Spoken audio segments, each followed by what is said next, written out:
네, 오늘 누가복음 세 번째 시간입니다. 누가복음 1장 57절에서 80절에 있는 말씀이죠.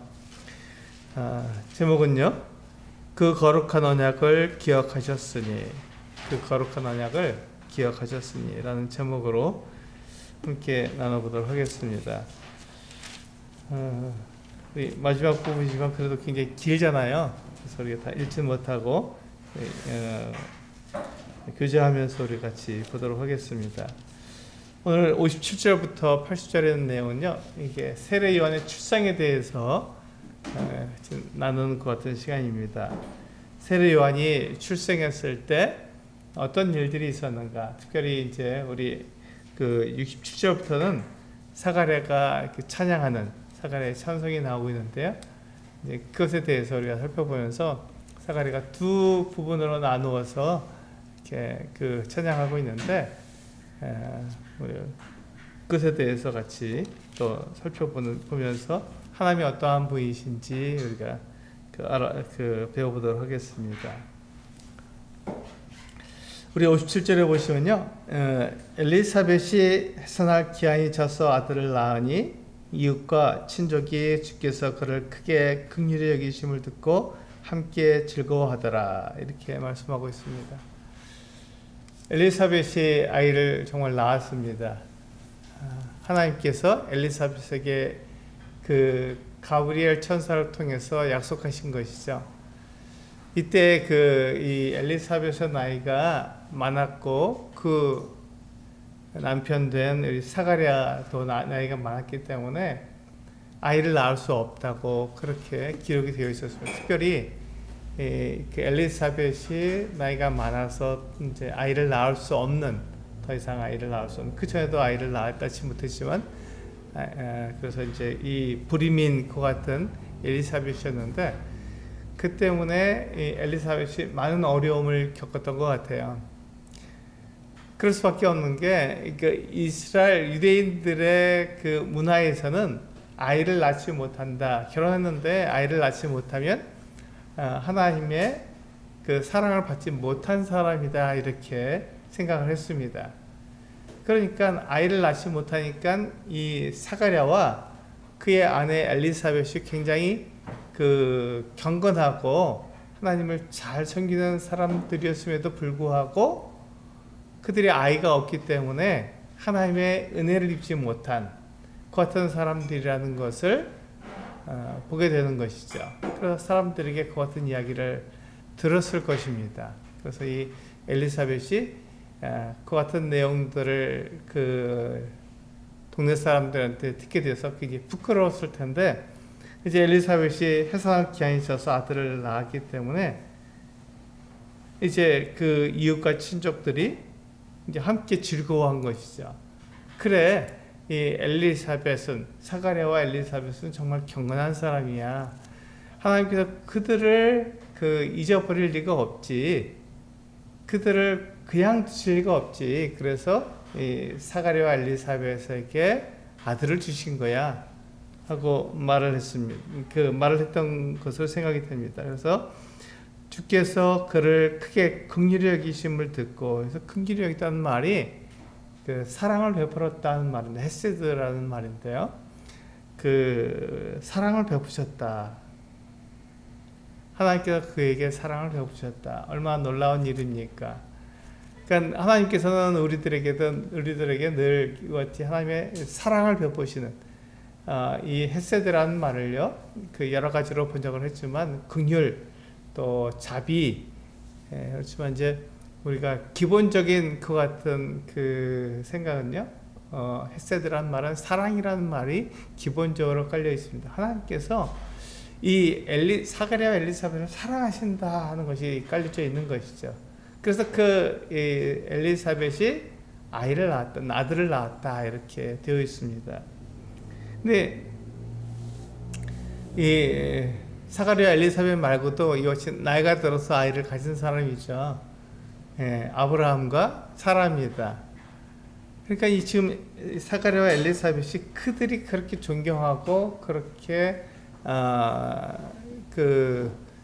믿음의 조상이라고 그들의 그 이스라엘의 조상이라고 생각하는 아브라함과 사라와 닮았잖아요. 그러니까 더욱더 이 엘리사벳에 대해서 칭송하고 그와 함께 즐거워했던 모습을 볼 수 있습니다. 그런데 문제는요, 8일이 되었을 때, 할례할 때가 되었을 때 문제가 생겼습니다. 우리 59절부터 보시면요, 8일이 되매 아이를 할례하러 와서 그 아버지의 이름을 따라 사가랴라 하고자 하더니 그 어머니가 대답하여 이르되 아니라 요한이라 할 것이라 하며 이렇게 말씀하고 있습니다. 그러니까 이제 그 8일째 되는 날에, 그날이 안식일이든 또 어떤 일이든 간에 무조건 제8일이 되면은 아이를 할례해야 됐습니다.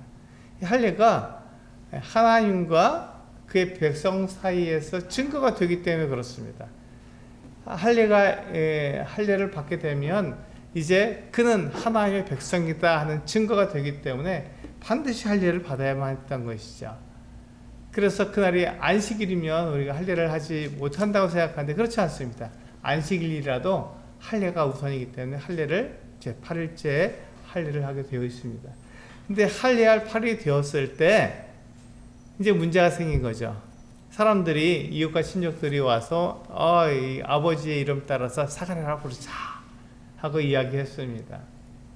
그만큼 이 아버지가 존경스럽고 또 아버지의 행실이 참 좋았던 거죠. 그래서 아버지를 닮은 그 어떤 사람이 되라 하는 의미에서 그 아들을 사가랴라 하자 이렇게 이야기했던 것입니다. 굉장히 좋은 말이잖아요. 좋은 뜻이죠. 이런 것들이 그래서 유대인들의 풍습 가운데 들어있었습니다. 아버지가 괜찮으면 다 아버지의 이름을 따서 거기에서 이름을 짓는 이 같은 것들이 유대인들의 풍습이 되었던 것이죠. 그런데 이 그 아이의 이름은 누가 지어주죠? 이 아이의 이름은 하나님께서 이미 지어 주셨던 것입니다. 그래서 이 천사 가브리엘을 통해서 말씀하셨잖아요. 이 사가랴에게 말씀하셨고, 사가랴가 남편이니까 그 아내 엘리사벳에게 어떠한 방법으로든지 알렸겠죠. 그래서 엘리사벳도 알고 있었던 거예요. 이 아이는 하나님께서 주신 아이다. 이 아이는 내 아이가 아니라 하나님의 아이다. 이 아이의 이름도 하나님께서 이미 지어주셨다. 그래서 우리 그 친척 가운데서는 그 요한이라는 이름이 없지만 하나님께서 이미 그렇게 지어주셨기 때문에 그 이름으로 해야 한다는 것을 이 엘리사벳도 알고 있었던 것입니다. 그래서 친척들이 와갖고 아버지 사가랴를 따라서 우리가 이 아이의 이름을 사가랴를 짓자. 굉장히 좋은 말이고 너무나 영광스러운 말이었지만 엘리사벳이 뭐라 그러냐면 아닙니다. 그럴 수 없습니다. 이 아이의 이름은 요한이라고 해야만 합니다. 이렇게 말한 거예요. 요한이라고 해야만. 왜 그렇게 말을 하죠?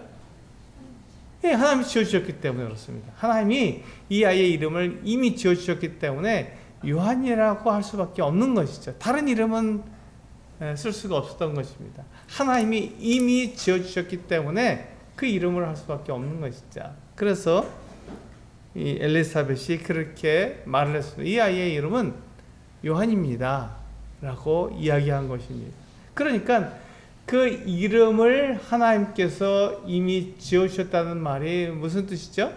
네, 이 아이는 하나님의 아이라는 것입니다. 하나님이 주신 아이라는 거예요. 그러니까 이 부모가 이 아이를 낳은 것이 아니라 하나님께서 이 아이를 주셨기 때문에 이 아이는 특별한 아이일 수밖에 없는 것이죠.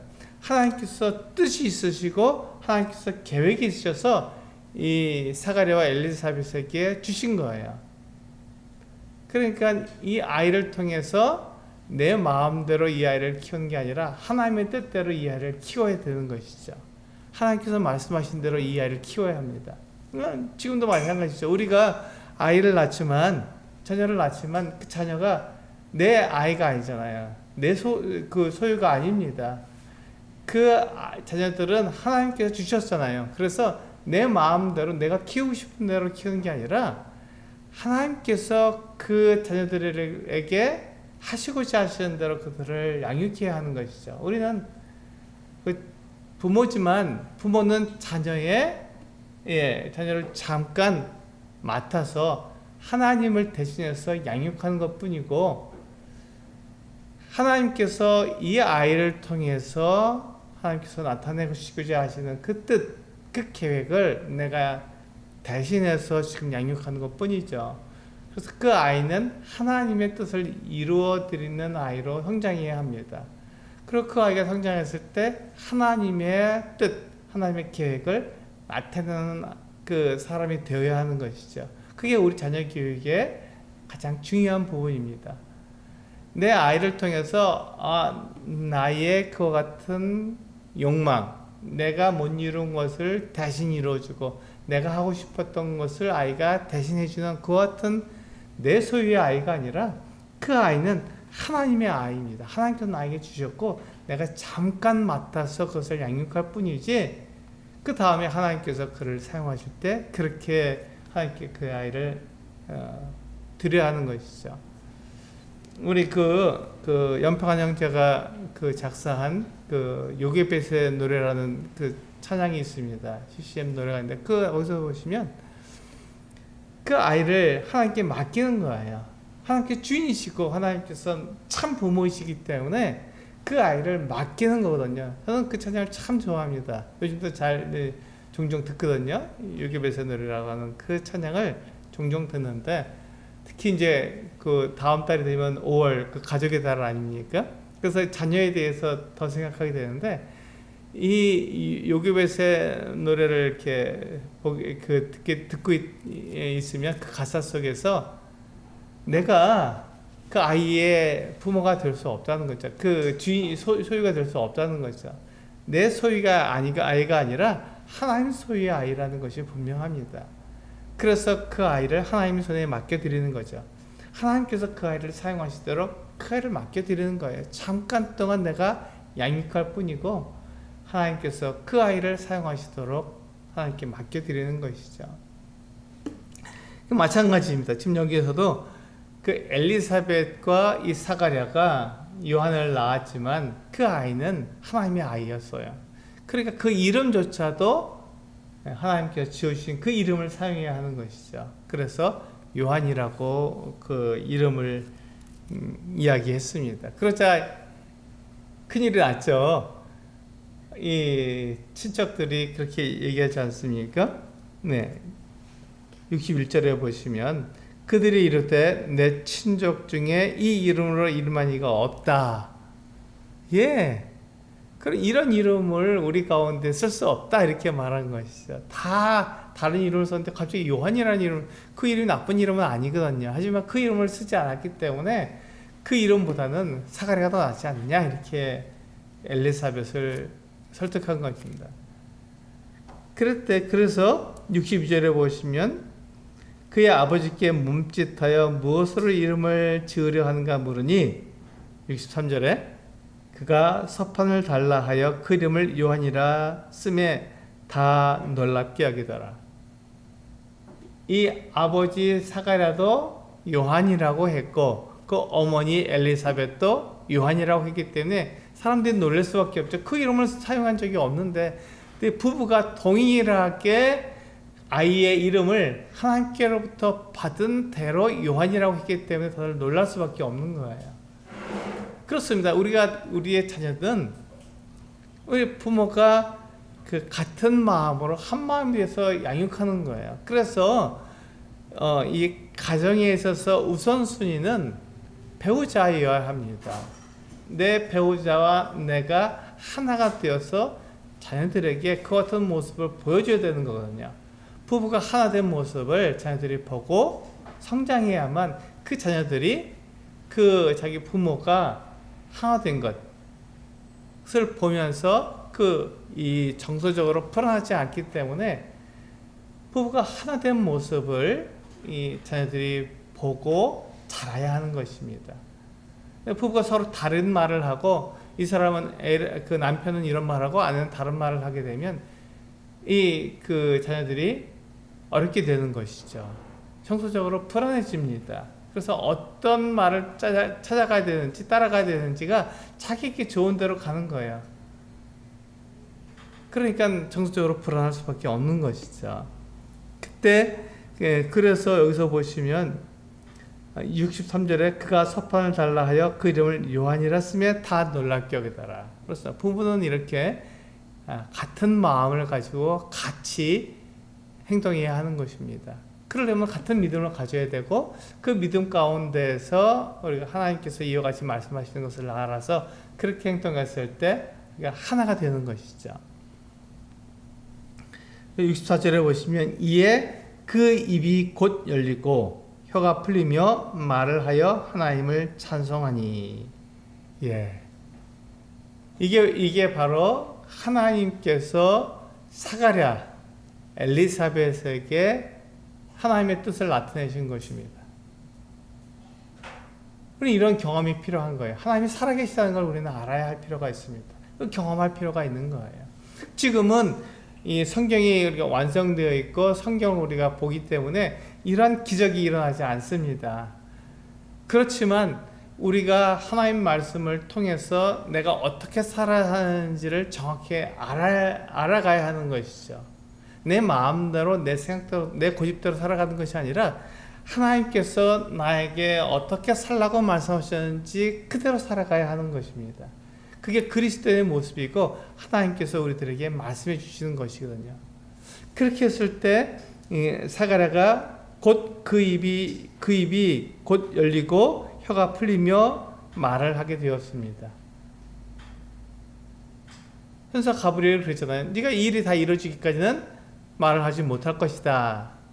이렇게 약속을 했는데 그 말이 바로 이루어져서 그 아이가 태어나고 그리고 그 아이의 이름을 요한이라고 짓자 그 이름이 그 입이 열리고 그 혀가 풀려서 말을 하게 된 것입니다.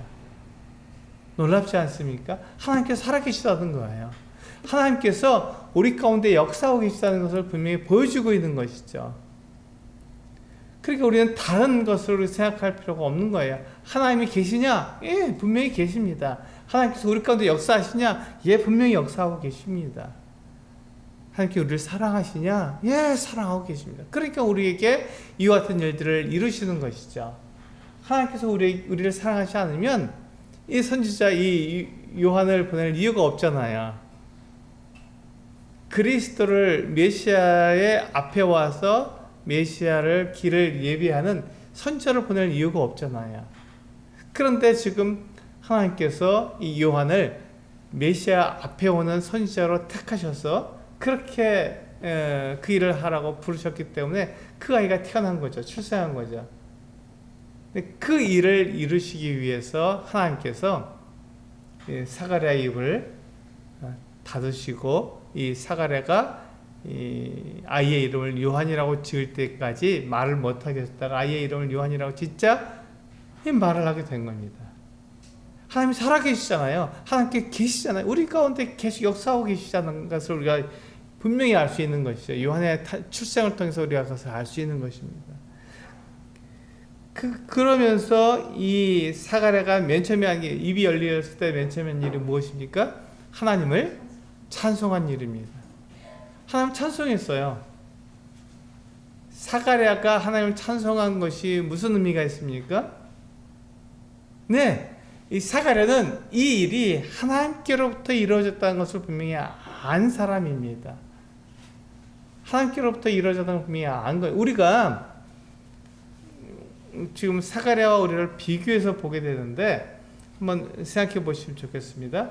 지금 우리가 하나님을 찬송하지 못한 이유가 뭐냐면 내가 그래도 거기에 그 일을 내가 이렇게 내가 참여한 그 같은 것들을 생각하기 때문에 그렇습니다. 그 일이 온전하게 하나님으로부터 이루어졌다. 하나님께서 역사하셨다. 하나님이 온전히 내 안에서 역사하셔서 그 같은 일들이 일어났다는 것을 인정하게 된다면 하나님을 찬양할 수밖에 없는 거예요. 하나님 찬양할 수밖에 없습니다. 그런데 내 지혜와 내 생각과 내 능력이 하나님과 함께해서 그래도 내가 그 일을 그래도 어느 정도 했기 때문에 그 일이 이루어졌지라고 생각하게 된다면 하나님 찬양할 수가 없는 거예요. 나를 드러내고 싶은 거예요. 나를 자랑하고 싶은 거예요. 내가 이 일을 했습니다. 내가 이만큼 했기 때문에 하나님께서 나에게 이와 같은 일들을 이루어주셨습니다 라고 말하고 싶은 거죠.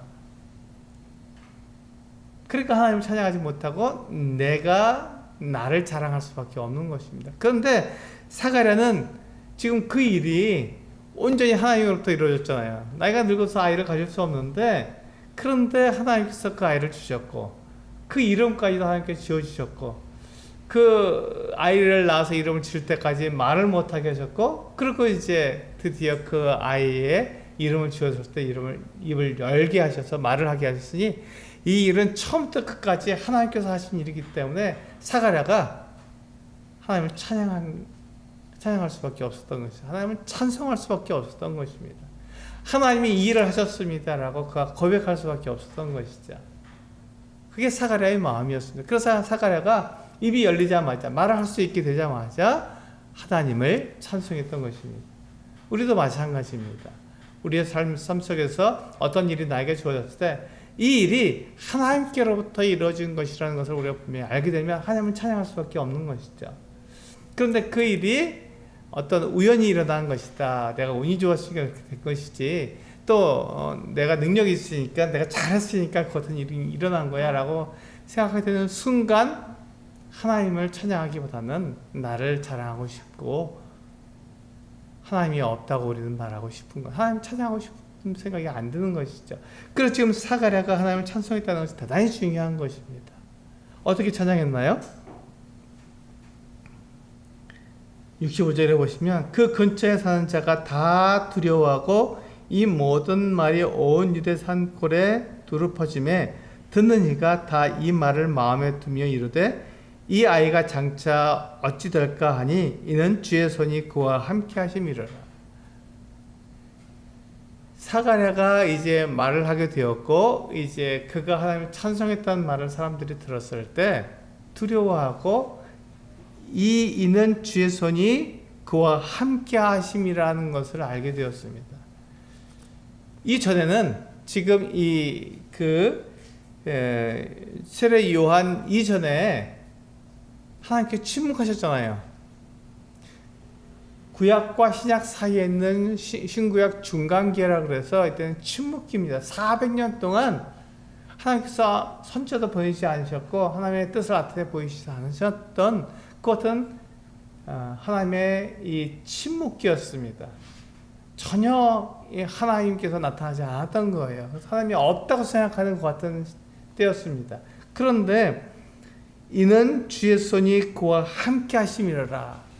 하나님께서 사람과 함께 하시는 것을 알게 된 거예요. 하나님께서 살아계시며 하나님께서 역사하시는 분이라는 것을 사람들이 알게 된 것입니다. 누구를 통해서요? 세례 요한을 통해서 알게 된 것이죠. 이 아이가 정말 특별한 아이구나. 하나님께서 우리를 버려두지 않으셨구나. 하나님께서 우리를 긍휼히 여기시고 우리를 찾아오시는 분이라는 것을 알게 된 것입니다. 하나님께서 왜 우리를 찾아오셔야 되나요? 하나님께서 왜 우리를 찾아오셔야 되나요? 사람들은 하나님을 버리고 떠났잖아요. 그러니까 사람이 스스로 하나님이 어디 계신지 알고 하나님 찾아갈 수 있는 능력이 없습니다. 우리가 눈을 감고 아무리 하나님을 우리가 찾아보려고 해도 하나님 찾을 수가 없는 거죠. 모든 사람이 그렇습니다. 그래서 하나님이 우리를 찾아오신 거예요. 우리 안에 우리가 예수 그리스도를 믿을 때 우리 가운데 성령을 두신 이유가 무엇입니까? 내가 하나님을 찾아갈 수 없기 때문에 하나님께서 나를 찾아오신 거거든요. 나에게 하나님의 영을 두셔서 내가 기도할 때 그 기도를 하나님께서 들으시고 내가 하나님을 위해서 일을 할 때 그 모든 것들을 하나님께서 아시기 위해서 내 안에 성령을 두신 거예요. 그러니까 하나님께서 지금 나와 함께 하시는 것이 얼마나 아름다운 일이고 얼마나 좋은 일이라는 것을 알 수 있는 것이죠.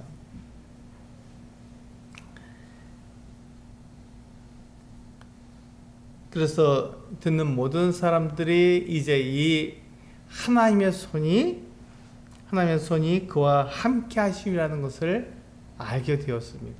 하나님께서 역사하시는 분이구나, 일하시는 분이라는 것을 알게 된 거죠. 이제 67절부터 보시면 사가랴가 하나님을 노래합니다. 이 상황에 대해서 찬양하죠. 67절에 보시면 그 부친 사가랴가 성령의 충만을 받아 예언하여 이르되, 예언이라고 했잖아요. 앞으로 될 일들을 하나님의 뜻대로 이것이 어떻게 될 것인가를 말해주고 있는 것이, 노래하고 있는 거예요. 68절에 보시면 찬송하리로다. 이 찬송하리로다라고 시작하고 있기 때문에 이 사가랴의 찬송을 우리가 베네딕투스라고 말을 합니다. 베네딕투스라는 말은 라틴어, 로마어죠. 로마어로다가 베네딕투스라고 하는데, 이것은 하나님을 찬송하다라는 말에 그 라틴어로 이 말로부터 시작하기 때문에 이렇게 우리가 베네딕투스라고 말을 합니다. 그래서 지금 사가랴가 하나님을 찬송하는 것 같은 말로 시작을 하고 있는 거죠. 찬송하리로다. 하나님을 찬양하자, 이렇게 얘기하고 있는 거예요. 왜 그러냐면 주 이스라엘의 하나님이여 그 백성을 돌보사 속량하시며, 하나님께서 그 백성 이스라엘을 돌보셨다, 하나님께 찾아오셨다라는 말입니다. 돌보셨다는 것은 다른 말로 바꿔서 말하면 하나님께서 그 이스라엘을 찾아오셨다, 이렇게 말씀하고 있는 것이죠. 왜 찾아왔다고요? 우리가 하나님을 찾아갈 수가 없으니까. 사람은 하나님을 찾아갈 수 없으니까. 이스라엘 사람들이라고 해도, 그들이 하나님의 백성이라고 해도 그들이 하나님이 어디 계신지 알 수가 없어요. 하나님을 그들이 볼 수가 없기 때문에 하나님을 찾아갈 수가 없습니다. 그래서 하나님께 찾아오신 것이죠. 그래서 하나님께 찾아오셔서 속량하셨다, 죄를 용서하셨다는 것입니다. 하나님께 값을 치르시고 우리의 죄를 다 용서하셨다, 이렇게 말씀하고 있습니다. 그 일이 어떤 일인지 우리에게 계속 말씀해 주고 있죠. 68절을 보시면 우리를 위하여 구원의 뿔을 그 종 다윗의 집에 일으키셨으니 라고 말씀하고 있습니다. 지금 여기서 누구를 이야기하고 있는 것입니까? 요한을 얘기하고 있는 게 아니잖아요. 다윗의 집에 구원의 뿔을 일으켰다는 것은 다윗 가문이니까 유다 지파에 속해 있습니다. 지금 이 사가랴나 요한은 어느 지파에 속해 있죠? 레위 지파에 속해 있습니다. 왜냐하면 제사장이니까 레위 지파에 속해 있는 거거든요.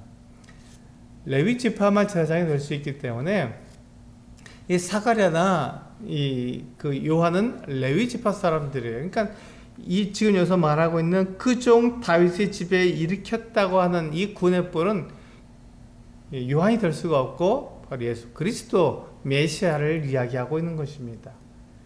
메시아밖에 될 수가 없는, 메시아는 다윗의 집에 태어날 것이다 라고 계속 예언되어 있기 때문에, 근데 지금 이 사가랴가 이 세례 요한이 태어나는 것, 자기 아들이, 이 아이가 태어나는 것을 보고는 하나님께서 그 약속을 이루셨다라고 말씀하고 있는 거예요.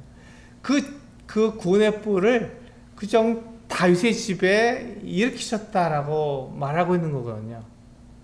그러니까 요한보다 더 중요한 건, 요한이 태어난 그 이유가 뭐냐면 요한이 이 메시아의 길을 예비하는, 준비한 사람이기 때문에, 그 선지자이기 때문에 이 사가랴는 알았던 것이죠.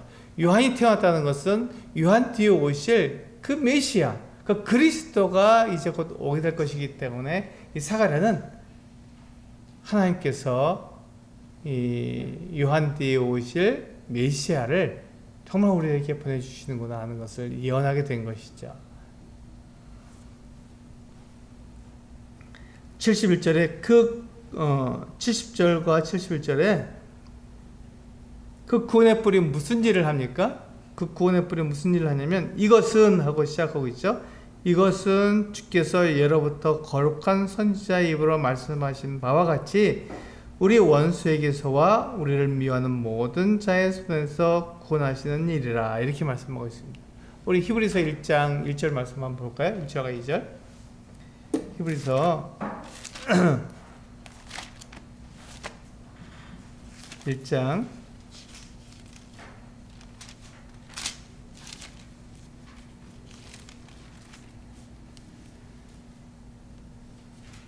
1절과 2절입니다. 히브리서 1장 1절과 2절. 한 목소리로 같이 읽어볼까요? 시작. 옛적의 선지자들을 통하여 여러 부분과 여러 모양으로 우리 조상들에게 말씀하신 하나님이 이 모든 날 마지막에는 아들을 통하여 우리에게 말씀하셨으니 이 아들을 만유의 상속자로 세우시고 또 그로 말미암아 모든 세계를 지으셨느니라. 그렇습니다. 옛적의 선지자를 통해서 여러 부분과 여러 모양으로 그 조상들에게 말씀하신 거예요. 하나님께서 이 하나님의 그 구원자 메시아가 태어날 것을 말씀해 주신 것입니다.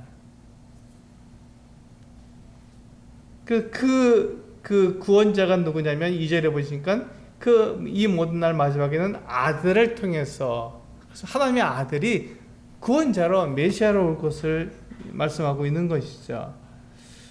그래서 여기서 보시면 우리 본문으로 돌아가셨어요. 누가복음 1장 70절에 보시면 이것은 주께서 예로부터 거룩한 선지자 입으로 말씀하신 바와 같이 이렇게 말씀하고 있죠. 그러니까 그 예수님이 구원자가 태어날 것에 대해서는 예로부터 선지자들에게 계속해서 반복적으로 말씀하셨다는 것을 우리는 알 수 있는 것입니다. 어느 날 갑자기 하나님의 아들, 그 구원자가 뚝 하고 이 세상에 태어난 것이 아니라 아주 오래전부터 그 같은 말씀을 하셨던 거예요. 그 구체적인 내용이 뭐냐면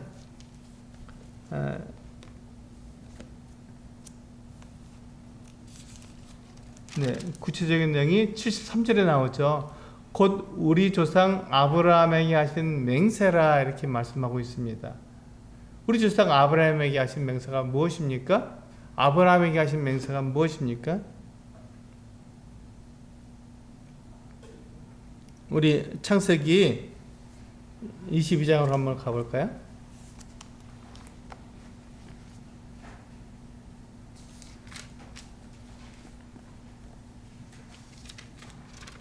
하나님께서 아브라함에게 약속을 해주셨어요. 창세기 22장 16절부터 18절까지입니다. 창세기 22장 16절부터 18절까지 읽어보겠습니다. 시작.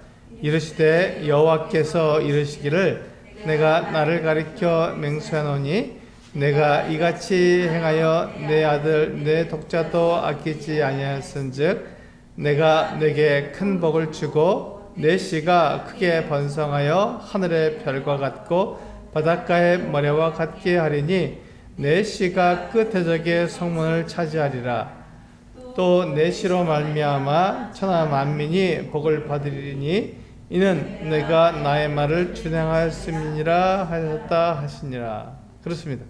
여기 보시면 18절에 내 씨로 말미암아 천하 만민이 복을 받으리니 이렇게 말씀하고 있잖아요. 아브라함의 후손으로 태어날 사람이 이 천하 만민에게 복을 주겠다고 말씀하고 있습니다. 그게 바로 예수 그리스도 구원자를 말하고 있는 거거든요. 그래서 마태복음 1장 1절은 아브라함과 다윗 자손 예수 그리스도의 세계라 이렇게 시작하고 있잖아요. 그게 바로 이 말씀 때문에 그렇거든요. 유대인들이 기다렸던 그 메시아는 아브라함의 후손으로 다윗의 후손으로 오셔야 되기 때문에 그래서 기다리고 있는 거거든요. 근데 그 아브라함과 다윗의 자손 예수 그리스도, 우리가 기다리던 그 아브라함과 다윗의 자손이 누구냐면 예수 그리스도다 이렇게 이야기하고 있는 것이죠. 마태복음 1장 1절은 그렇게 시작하고 있는 것입니다. 그래서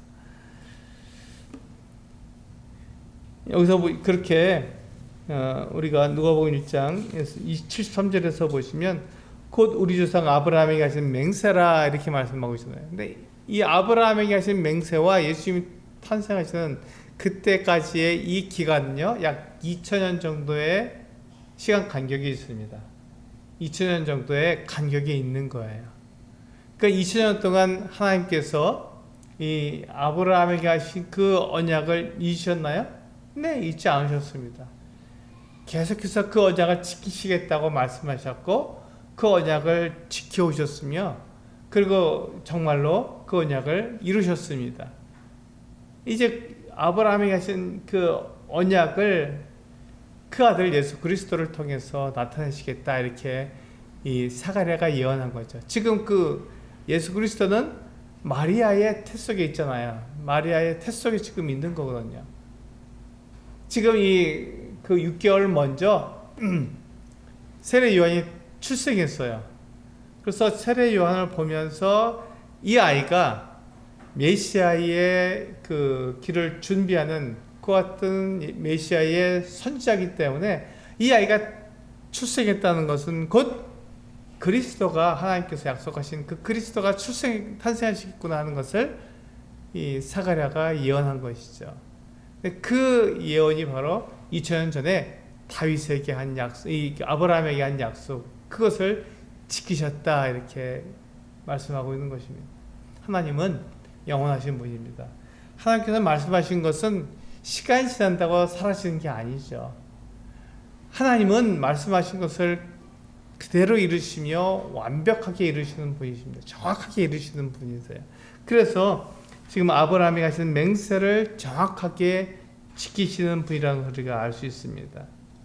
74절에 보시면 우리가 원수의 손에서 건지심을 받고 종신토록 주의 앞에서 성결과 의로 두려움 없이 섬기게 하리라 하셨다. 하나님께서 우리를 찾아오시고 우리에게 구원자를 보내주셔서 그 구원자로 하여금 우리의 모든 죄를 다 용서하시는 그 이유가 뭐냐면 바로 이것이죠. 75절에 나와 있는 것처럼 두려움 없이 하나님을 섬기게 하려고, 두려움 없이 하나님을 섬기게 하려고 우리를 구원하시는 것입니다. 우리의 모든 죄를 용서하시는 거예요.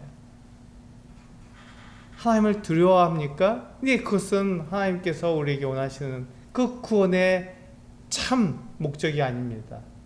내가 구원받았다는 것은 나의 모든 죄를 다 용서하셨다는 것이고, 그러므로 내가 하나님께 당당히 나아갈 수 있게 되었다라는 말입니다. 하나님이 어디 계신지 우리는 알 수 없습니다. 그래서 하나님께서 우리들에게 성령을 보내주신 거거든요. 그래서 우리는 언제나 어디서나 어떤 상황에서든지 우리는 하나님께 기도할 수 있는 거예요. 내가 기도하는 모든 것을 하나님께 들으시고 내가 하는 모든 말을 하나님께 들으셔서 하나님께서 그것에 대해서 바로바로 일하시는 것이죠. 바로바로 일하시는 것입니다. 놀라운 일이 여기서 일어나는 것이죠. 그래서 우리는 하나님께서 우리를 구원하신, 우리의 죄를 다 용서하시고 우리를 거듭나게 하신 그 이유가 뭐냐면 우리로 하여금 두려움 없이 하나님을 섬기게 하려고, 구원받은 것으로 끝나는 것이 아니라 우리가 하나님을 섬기는 자가, 하나님의 영광을 드러내는 자가, 하나님을 위해서 일하는 자가 되도록 우리를 부르신 거예요. 그렇게 하려고 우리의 모든 죄를 다 용서하시고 우리가 하나님 앞에서 두려움 없이 하나님을 섬길 수 있는 자가 되게 만들어 주신 것이죠.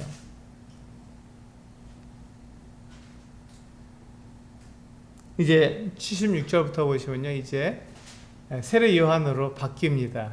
지금까지는 75절까지는 예수님에 대해서, 구원자에 대해서 예언을 했으면 이제 76절부터는 이제 태어난 아이 세례 요한을 위해서 찬송을 하게 됩니다. 이 아이여, 지금 요한을 가리키는 것입니다. 이 아이여, 내가 지극히 높으신 이의 선지자라 일컬음을 받고, 그렇습니다. 지극히 높으신 자가 바로 하나님의 아들을 가리키는 거잖아요. 그래서 하나님의 아들의 선지자라 일컬음을 받고 주 앞에 앞서가서 그 길을 준비한다 이렇게 말씀하고 있는 것이죠. 그렇습니다. 지금 요한은 예수 그리스도의 길을 준비하는 선지자였습니다. 왜 예수님의 길을 준비하는 게 필요할까요? 사람들이 죄 용서 받는 것, 죄사함 받는 것에 대해서 관심이 없어요. 지금도 그렇습니다만 그 당시에도 마찬가지예요. 이 유대인들은 하나님을 섬기는 그와 같은 일에 두려움 없이 하나님을 섬기는 일에 그들이 관심이 있어야 되잖아요. 400년 동안 하나님께서 잠잠하셨고 말씀하지 않으셨다면 그들이 그것에 대해서 굉장히 두려워하고 하나님 말씀해 주십시오라고 얘기해야 되는데, 그들은 하나님께서 침묵해 계시니까 그들이 하나님이 없다 그러고 자기들이 그 살고 싶은 대로 자기들의 생각대로 이렇게 살았던 거예요. 하나님 내가 보이지 않으니까 내 마음대로 살아도 되지, 이렇게 생각했던 것이죠. 그래서 그들이 하나님에 대해서 잊어버리고 하나님께서 그들을 구원하신다는 것을 잊어버리고 그들이 죄인이라는 사실도 잊어버리고 그렇게 살아가기 때문에 이 그리스도의 그 선지자가 필요했던 거예요. 그 길을 준비하는 이 사람이 필요했던 것이죠. 그래서 요한이 예수님보다 앞서 사람들에게 말하지 않습니까? 회개하라, 천국이 가까웠다라고 이야기하고 있지 않습니까? 너희는 죄인이다, 너희가 세례를 받아라, 이렇게 이야기하고 있는 거예요. 많은 사람들이 이 요한에게 나와서 세례를 받았지 않습니까? 내가 죄인이라는 죄를 고백하고 그래서 자백하고 그들이 세례를 받았어요. 그리고 이 요한이 어떻게 말하니까, 보라, 세상 죄를 지고 가는 하나님의 어린 양이다고 예수 그리스도를 가리켰어요. 그가 나보다 앞선 것은 그가 나보다 먼저 계십니다라고 요한이 예수님을 가리켜 말했습니다. 이게 준비시킨 거예요. 사람들을 하여금 예수 그리스도를 영접할 수 있도록 준비시켜 준 것입니다. 우리가 죄인이라는 것을 세례 요한을 통해서 알게 하신 것이고, 하나님께서 우리들을 가운데서 일하고 계시며 또 우리의 죄를 용서하시기를 원하신다는 것을 세례 요한을 통해서 알게 하신 거예요. 그리고는 예수 그리스도께서 오셔서 그 일을 하셨을 때 예수 그리스도를 영접하는 사람들이 생기게 된 것입니다.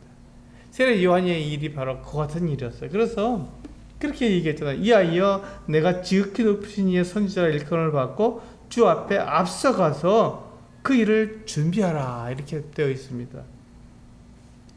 77절에 보시면 주의 백성에게 그 죄 사함으로 말미암는 구원을 알게 하리니, 그렇잖아요. 요한이 한 일이 바로 이것입니다. 죄 사함을 통해서 죄 사함으로 말미암는 구원을 알게 하는 것. 그래서 알게 하는 거예요. 그가 구원자가 아니기 때문에 이게 필요하다는 것을 알게 하는 거예요. 죄 사함을 통해서 구원을 받는 것이 얼마나 중요한 것이 알려주는 거예요. 그 일은 누가 합니까? 예수 그리스도께서 하시죠. 구원자가 하시는 거예요. 메시아가 하는 일입니다. 근데 그 일을 준비하기 위해서 이 선지자 세례 요한이 필요했던 것이죠. 그래서 요한은 그 같은 일을 한, 그건 구원자가 아니라 구원자를 영접하도록 준비시켜주는 그 같은 일을 하는 것입니다. 78절에 보시면 이는 그 이유가 나오죠. 왜 이게 필요하냐면요, 이는 우리 하나님의 긍휼로 인함이라. 긍휼은 똑같습니다. 헤세드란 말이죠. 하나님의 사랑이란 말, 하나님의 사랑 때문에 이 같은 일이 이루어진 것이다 라고 말하고 있지 않습니까? 하나님께서 사람을 사랑하시기 때문에 사람을 멸망시키기 원하시지 않고 사람을 구원하시기 원하시기 때문에 사람들의 죄를 다 용서하시고 구원자를 보내주시는 거예요. 그 구원자가 지극히 높으신 이의 아들, 하나님의 아들이시기 때문에 하나님께서 그 아들을 우리를 위해서 보내주신 것을 우리가 보게 될 때, 아, 이것이 하나님의 사랑이구나 하는 것을 우리가 분명히 알 수 있는 것이죠. 이로써 돋는 해가 위로부터 우리에게 임하여 어둠과 죽음의 그늘에 앉은 자에게 비치고, 사가랴는 예수님께서 오시는 것을 마치 돋는 해처럼, 돋는 해로 그렇게 비유해서 우리에게 얘기해 주는 거예요. 해가 돋으면 어떻게 됩니까? 어두웠던 세상이 밝아집니다. 저는 아침에 일찍 일어나기 때문에 캄캄한 새벽에 일어나거든요. 그래서 이제 제가 큐티를 하고 계속 글을 쓰고 이렇게 하고 있다 보면은 날이 점점점 밝아지는 걸 볼 수 있어요. 그 깜깜하고 어두웠던 이 세상이 해가 뜨니까 밝아집니다. 환해집니다. 그리고 해가 이렇게 중천에 또 솟아오르게 되면 어떻게 됩니까? 환하죠. 뜨겁습니다. 해가 뜨거운 걸 알게 되는 거예요. 그게 바로 이 말씀이잖아요. 이 사가랴가 노래한 것이 이 해가 돋아오르면 솟아오르면 어두운 것들이 다 밝아진다는 거예요. 어둠이 없어진다는 것이죠. 그래서 어둠과 죽음의 그늘에 앉은 자에게 비치는 거예요. 우리는 하나님 떠났기 때문에 우리는 죽음의 그늘에 우리가 앉아있을 수밖에 없는 사람들입니다. 죄의 사함을 받지 못하면 우리는 다 영원한 불못, 지옥에 던질 수밖에 없는 것이죠. 그런데 하나님께서 그 아들, 구원자를 보내주셔서 마치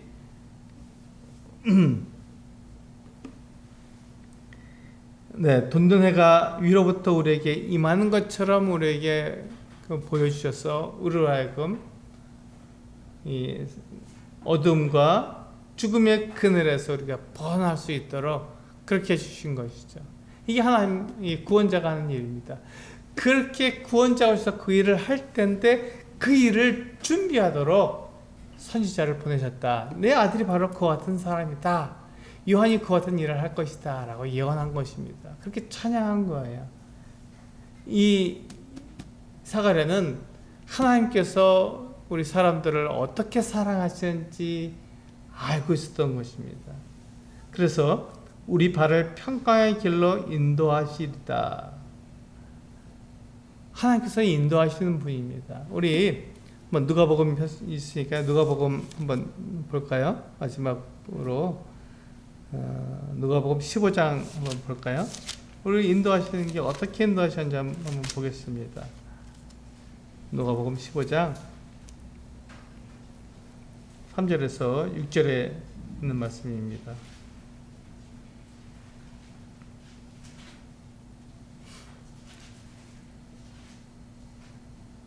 누가복음 15장 3절에서 6절까지 같이 읽겠습니다. 시작. 예수께서 그들에게 이 비유로 이르시되 너희 중에 어떤 사람이 양 100마리가 있는데 그 중에 하나를 잃으면 99마리를 들에 두고 그 잃은 것을 찾아내기까지 찾아다니지 아니하겠느냐. 또 찾아낸즉 즐거워 어깨에 메고 집에 와서 그 벗과 이웃을 불러 모으고 말하되 나와 함께 즐기자. 나의 잃은 양을 찾아내었노라 하리라. 여기 보시면 그 5절에 보시면 찾은 다음에 그 잃어버린 양을 찾은 다음에 어떻게 하죠? 그 양을 어깨에 메고 집으로 돌아옵니다. 이게 인도하시는 거예요. 다른 길로 새지 않도록 바르게 곧장 그 집으로 인도해 오는 것입니다. 하나님은 우리를 이렇게 인도하시는 분이세요. 우리를 이렇게 인도하시고 우리를 곧장 인도하시고 다른 길로 인도하시는 게 아니라 우리를 쉴만한 물고기로 또 우리를 푸른 초장으로 우리를 인도하시는 거예요. 근데 우리 생각과 다르잖아요. 하나님의 생각이 우리 생각과 다르고 우리의 계획이 하나님의 계획과 다르고 우리가 그렇게 고집을 부리잖아요. 하나님의 인도를 받지 않으려고 하잖아요. 그러니까 우리가 거기서 문제가 생기는 거라고요. 하나님은 우리를 인도하십니다. 어떻게 인도하신다고요?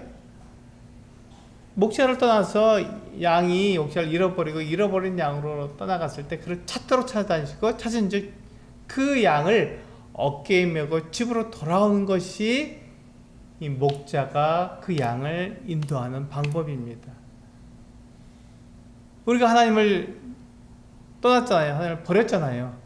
그래서 하나님이 없다 그러고 내 마음대로 살겠다고 얘기할 때 하나님께서 그 아들 예수 그리스도를 우리를 위해서 보내주셨단 말이죠. 그래서 그 아들이 우리의 모든 죄를 하나님을 떠난 우리의 죄를 다 용서하시고 우리로 하여금 하나님을 섬길 수 있도록 하셨어요. 그리고 우리를 인도하시는데 어떻게 인도하신다고요?